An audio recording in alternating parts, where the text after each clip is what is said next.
Hello again.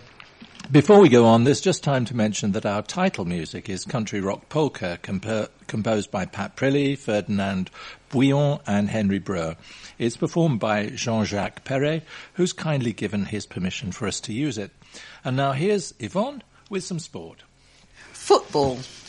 After goals from Liam Hope, Tyler Campbell and the new signing Jamie Richards gave Enfield Town a 3-0 victory at Hendon on Monday the 3rd of February.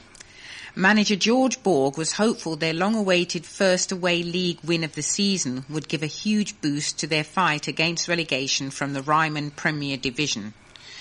Town remained third from bottom in the table, but with other results largely going in their favour, this left them just 2 points behind 21st placed East Thurrock United and 5 points adrift of Thamesmead Town in 20th with 3 games in hand. In recent weeks, Town has suffered frustration from the weather. On Saturday the 1st, their scheduled trip to Thamesmead was postponed because of a waterlogged pitch. The match has been rearranged for March the 4th. The game against Lewes, which was to have taken place on Saturday the 8th of February, has now been rearranged for Tuesday, April 8th. This left manager George Borg angry and frustrated because the club and a number of willing helpers had worked hard to ensure the Queen Elizabeth II pitch was playable on Saturday morning. However, with further rain forecast throughout Saturday, the referee decided to call off the game. A disappointed Borg said, "We had a pitch inspection and the pitch was deemed playable, but the referee, who wasn't at the ground, decided to call it off because further rain was expected and he wanted to save Lewes the trip. It is a shame he didn't come to the ground because the match could and should have been played." But things looked brighter on Tuesday the 11th when Joe Stevens scored direct from a corner for the second home match in a row, as Enfield Town's recent revival continued with a vital 1-0 victory at home to Bury Town in the Rymer Premier Division. After sterling work from groundsman Jack Lucas and a team of volunteers allowed the match to beat the weather, Town controlled the game for long spells against an ill-tempered Bury side, who finished with just 9 men, and Stevens' 54th minute strike ultimately proved decisive. The visitors were unlucky not to be awarded a penalty, but they rarely threatened as Town claimed a deserved win, which means they have now picked up 11 points from their last 6 matches to give them renewed hope in their fight against the drop. On a high after securing their first away win of the season in their previous outing at Hendon, Town started brightly and went close to taking the lead on 4 minutes when Tyler Campbell fired in a low 25-yard shot which took a huge deflection to wrong-foot keeper Marcus Garnham and drifted just wide. The hosts were then unlucky not to break the deadlock on 10 minutes when Quinton flighted a free kick into the box, where it was met by a towering header from skipper Mark Kirby, which thudded against the crossbar and rebounded to safety for Bury. The visitors' first attack of note arrived on 50 minutes as Seb Dunbar delivered a low cross, which fell to Liam Wales at the far post, but his shot lacked power and keeper Noel Imber was able to make a comfortable save. 2 minutes later, Bury threatened again when a Daniel Cunningham corner was headed goalwards by Nathan Clark, but Stevens was on hand to make a fine clearance off the line. Town quickly regained the initiative and dominated the remainder of the first half, squandering a good opportunity on 25 minutes when Liam Hope found himself with a clear run on goal, only to blaze high and wide from the edge of the box. Hope produced a far better effort on 31 minutes with a free kick from the best part of 30 yards, which crashed against the bar. The Bury defence were unable to fully clear and the ball was played back into the box where Campbell could not turn it in from close range. The hosts continued in the ascendancy at the start of the second half and a Campbell low cross on 47 minutes was turned goalwards by Hope. Garnham made the save, but the ball broke loose to spark a mad scramble in the box, during which neither Hope and Jamie Richards was able to turn it in. The goal which Town deserved finally arrived 7 minutes later as Stevens delivered a wicked in-swinging corner that seemed to take a deflection before nestling in the net at the near post. The impressive Stevens then went on a surging run in the 57th minute, which Hope got the faintest of touches to, but a defender was on hand to clear the danger. Berry's task became harder on 65 minutes when Seb Dunbar saw red for a bad tackle on Kirby, but they had a strong penalty appeals waived 7 minutes later when Lee White appeared to clearly bring down Callum Bennett in the box. But this was a rare attack from the visitors and they never really threatened again, with any chance they had of grabbing an equaliser coming to an end in stoppage time when Joe White collected a second yellow card for a barge on White as Town comfortably held on. By the time you hear this, weather permitting, Enfield Town will have played Lowestoft Town on Saturday the 15th. Rugby Union. Saracens suffered their first defeat at Alliance Park on Saturday the 8th of February in the regular league season as they were beaten 22-13 by London Irish. 3 first-half tries from Irish sealed the surprise win, which now gives Northampton Saints the chance to usurp Sarries at the top of the Premiership table. Marcello Bosch went over for the men in black, but a James O'Connor penalty and tries from Max Parr, Alex Lewington and George Skivington put the visitors in charge. Schalke Brits added a consolation score late on, but it was too little too late for Sarries, who slipped to their second defeat of the season. The result is obviously disappointing, McCall said afterwards. I suppose with 5 minutes to half-time it was 8-10, there were 2 points in it and we would have had the wind in the second half. Then you concede 12 points in that period and it gave us a mountain to climb.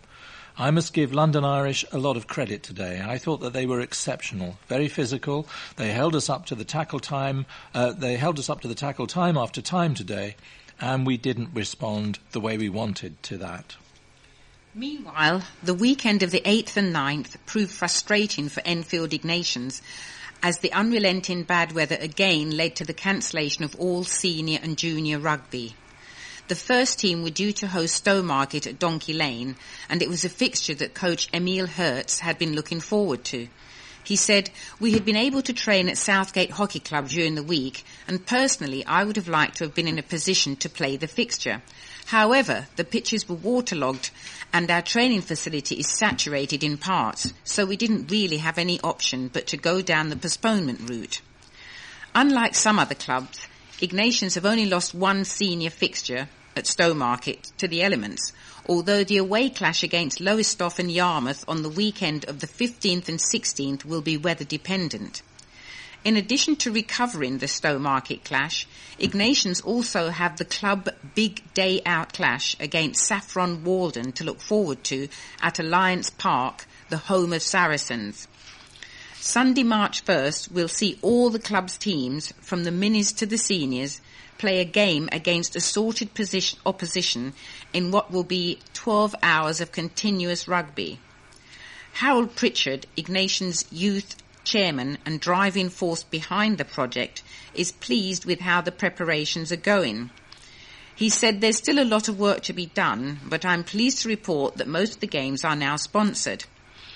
Interest in the event is likely to grow as Ignatians have been invited to appear on the Rugby Tonight show on BT Sport on Wednesday, February 26th. Pritchard said, "It is something we are very excited about at the club. It is a great bit of publicity for the event, and it will give us the opportunity to connect with a much wider audience by inviting anybody who has an interest in rugby to join a giant party for free at a professional stadium." Right, and now we have some athletics.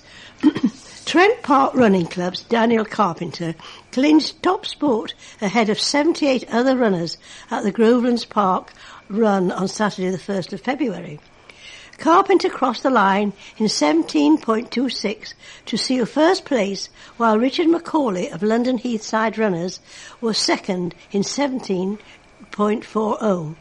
Colin Grossman of Mornington Chasers rounded off the top three as they clocked 19.25. Lucy Owen was the first lady over the line as she returned with a time of 20.57. Sonia Spearing was second in the women's category with 23.24, while Iof Thompson was timed at 24.31 for the third. And that's the end of the sport. And now back to the news with Keith. Park users are furious after a cycle path laid only 2 months ago disintegrated in the recent wet weather.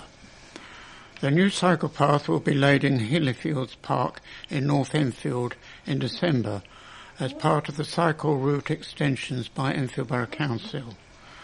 Yet the poor weather has led to the pathway falling apart, which has angered Chairman of Friends of Hillyfields, Tony Claydon. He said, "It is a disgrace that this has already fallen apart in 7 or 8 places. This is a very poor quality pathway, and there is no surprise that it has disintegrated so badly, because it always floods there. With the weather we have been having, it will continue to flood and ruin the pathway.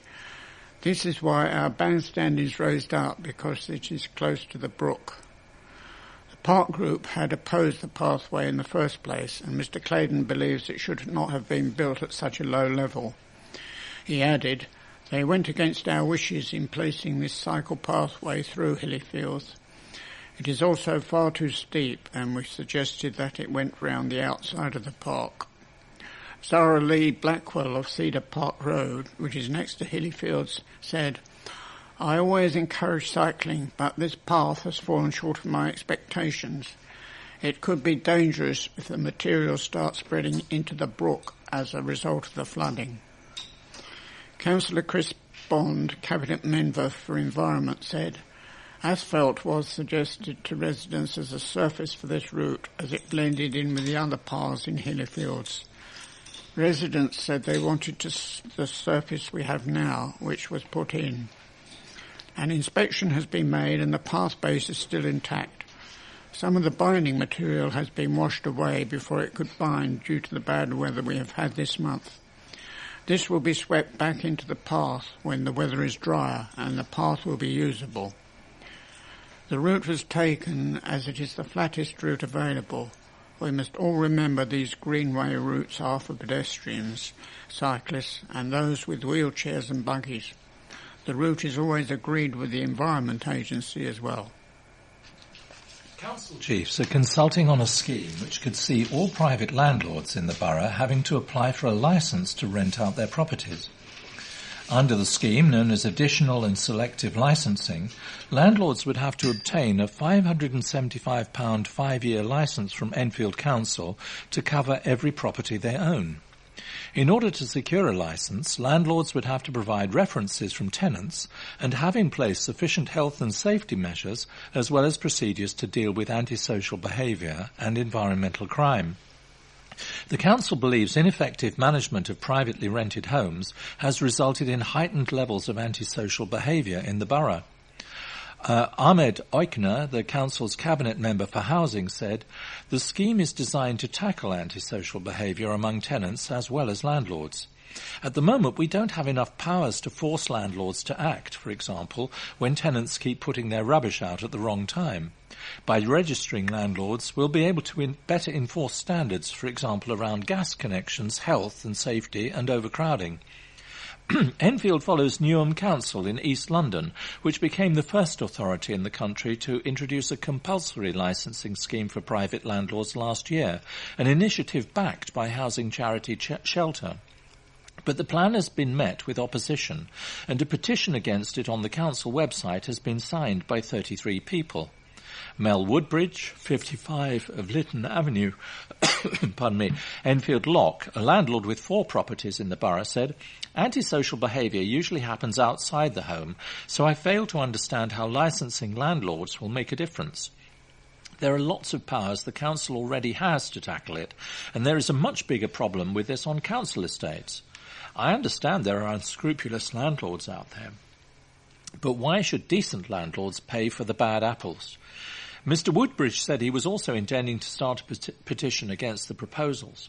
The council estimates that there are 27,500 private rented properties across the borough, making up around 20% of all homes, more than double the size of the sector compared to a decade ago.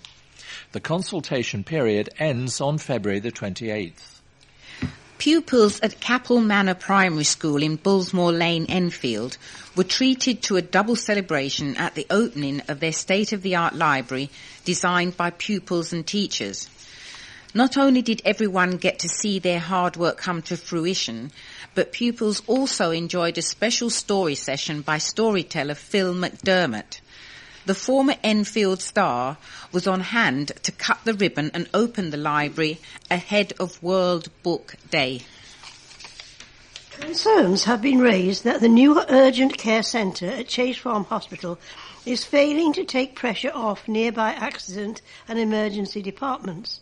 Data collected by NHS England reveals that in the period between the week ending December the 15th last year and the week ending January the 26th, an average of 460 patients per week attended the urgent care centres at Chase Farm in the Ridgeway, Enfield and Barnet hospitals. The centres, which opened in October last year, are for anyone needing non-life-threatening medical treatment or advice. They were established to relieve pressure on A&E services at North Middlesex University Hospital in Stirling Way, Edmonton, but the figures have sparked worries that the centres are not fulfilling that aim. Both North Mid and Barnet have taken on additional patients following the closure of Chase Farm's A&E department on December the 9th last year. Barnet A&E missed its target to treat 95% of emergency patients within 4 hours in 6 weeks during the 7-week period, while the A&E unit at North Mid fared better but still failed to meet the target in 4 of the 7 weeks.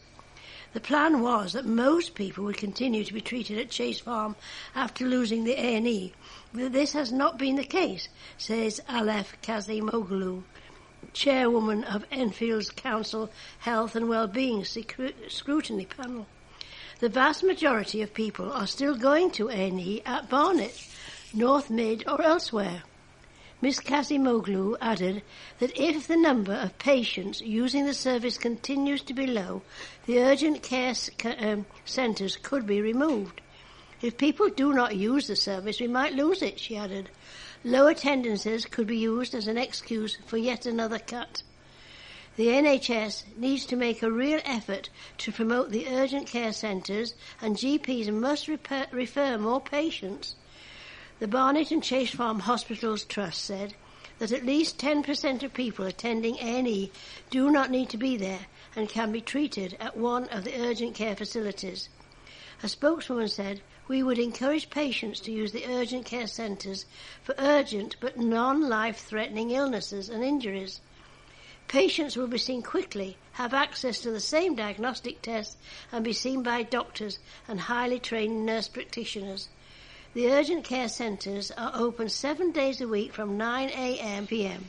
The Barnet and Chase Farm Trust was asked for a breakdown of the figures for the two centres, but was unwilling to provide the information.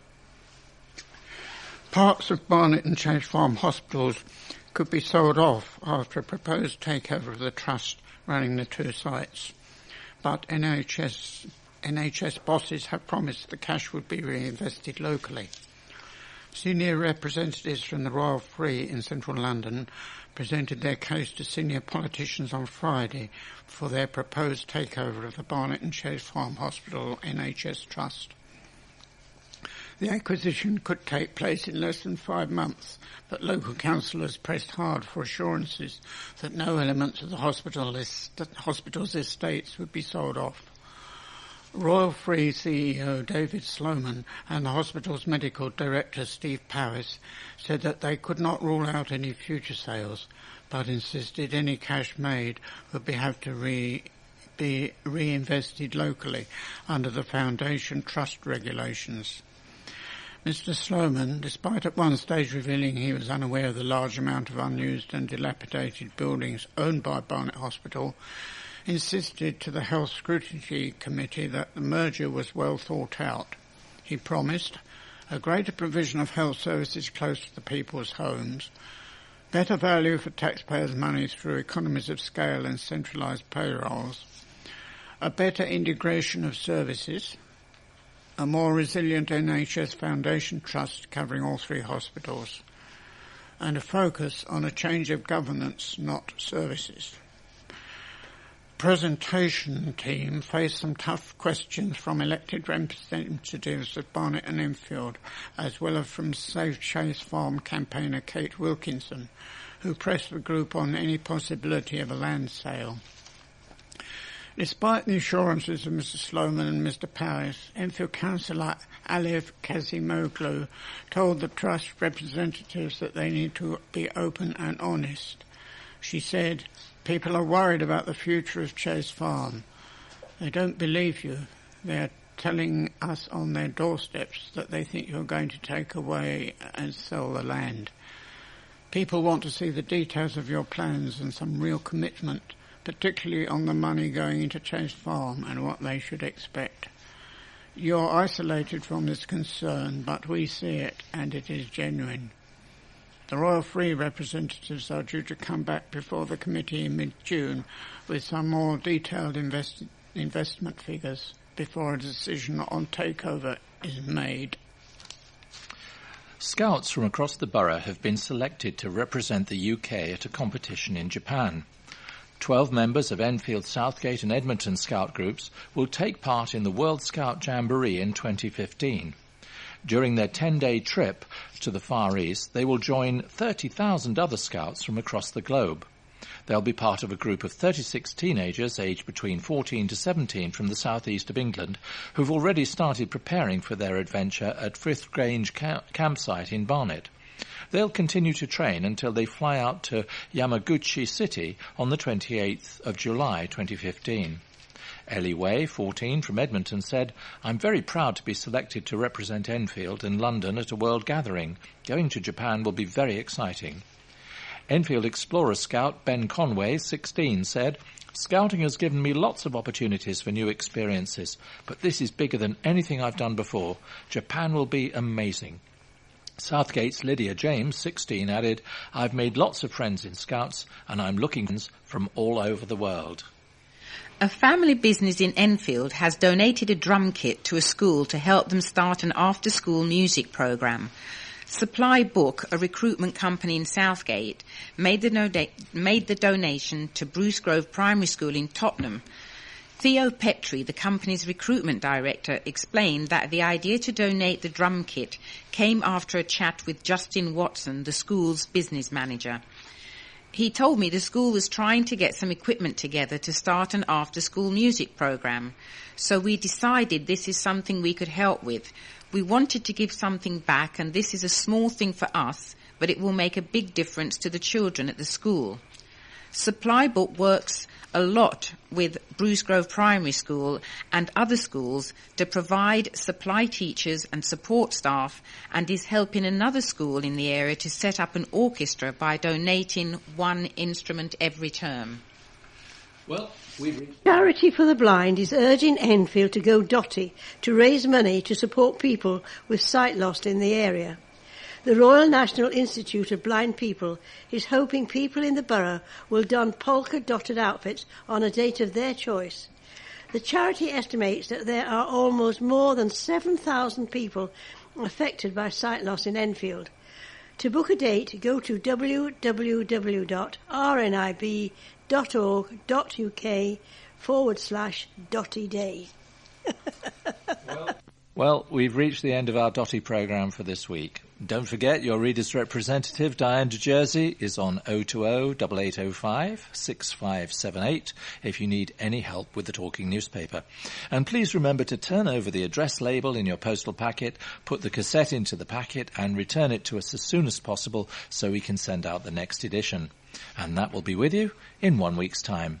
Thanks for being with us. From me, Yvonne, Audrey, Keith and Dave, goodbye. Goodbye.